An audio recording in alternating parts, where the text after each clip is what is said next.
পৃথিবীতে সবচেয়ে বড় ঘাতক ব্যাধির নাম হলো হার্ট অ্যাটাক। বাংলাদেশের মানুষের হার্টের সমস্যা আছে এই কথাটা বলে মানুষকে চিকিৎসার উদ্বুদ্ধ করেছে এই ফাউন্ডেশনটা, তার নাম ন্যাশনাল হার্ট ফাউন্ডেশন। এবং এই ফাউন্ডেশন আমরা ধরেন সমাজ কল্যাণ থেকে কিছু টাকা পেয়েছি এক সময়, জাপান থেকে আমরা কিছু মেশিনারিজ আনছিলাম প্রথম দিকে, তখন হয়তো আজকে চেয়ারম্যান সাহেব সম্পৃক্ত ছিলেন না। পৃথিবীতে সবচেয়ে বড় ঘাতক ব্যাধির নাম হলো হার্ট অ্যাটাক নাকি। পৃথিবীতে সবচেয়ে বেশি মানুষ মারা যায় যে অসুখে, সেটা হলো হার্ট অ্যাটাক। একটা সুস্থ মানুষ হেঁটে যাচ্ছে, এই সামনে 10 পা পড়বে আর মানুষটা নেই, 10 পা হেঁটে যাওয়ার পরে আর মানুষটা নেই। কী হয়েছে? হার্ট অ্যাটাক করেছে।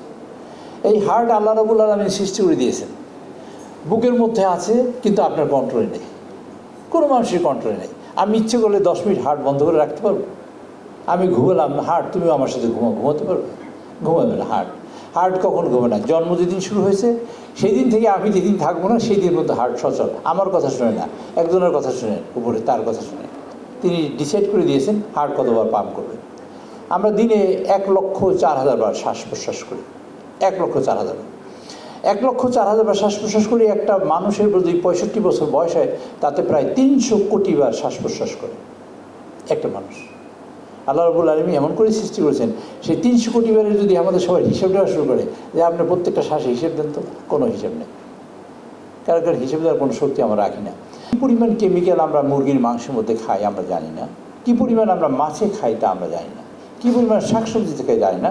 প্রত্যেকটা মানুষের গ্যাসের প্রবলেম, প্রত্যেকটা মানুষের হার্টের প্রবলেম অলমোস্ট, প্রত্যেকটা মানুষের কিডনির প্রবলেম অলমোস্ট, ডায়াবেটিস হয়েছে, প্রেশার হবে, এবং এগুলা এইসব নানান কারণে হয়। বেঁচে থাকার রাস্তা আমি ভালো বলতে পারবো না, তবে একটা জিনিস মনে করি, বেঁচে বুঝে খাওয়া খুবই জরুরি দরকার। তেল কম খাওয়া উচিত বলে মনে করি হার্টের জন্য। আর আমি মনে করি যে প্রত্যেকটা মানুষের ছোটোখাটো ব্যায়াম করা উচিত, কম বেশি কিছু ব্যায়াম করলে কিছুটা ভালো থাকা সম্ভব। লবণ কম খায় যাতে মানুষ, এটা অ্যাওয়ারনেস যেমন আপনারা খাটেন, আমিও চেষ্টা করবো সরকারের তরফ থেকে যদি এরকম কোনো অ্যাওয়ারনেসের কোনো কার্যক্রম থাকে আপনারা বললেন, আমি সেটা করাবো, আমি এটা চাই। সব মিলিয়ে আমি আপনাদের একটা অনুরোধ করতে চাই, heart foundation it's a unique foundation in Bangladesh. এবং গণমানুষের কাছে হার্ট ফাউন্ডেশন যে পরিমাণ পৌঁছছে হার্টের ব্যাপার নিয়ে কোনো প্রতিষ্ঠান তেমন করে পৌঁছতে পারে না। মানুষের হার্টের প্রবলেম হলে মানুষ বলে হার্ট ফাউন্ডেশন চলে সারা বাংলাদেশে, যে কোনো জায়গায়। আমি তো সারা বাংলাদেশ ঘুরি, হার্ট ফাউন্ডেশন চলে। আমি এই জন্য একটা সাধুবাদ জানাই, ধন্যবাদ জানাই।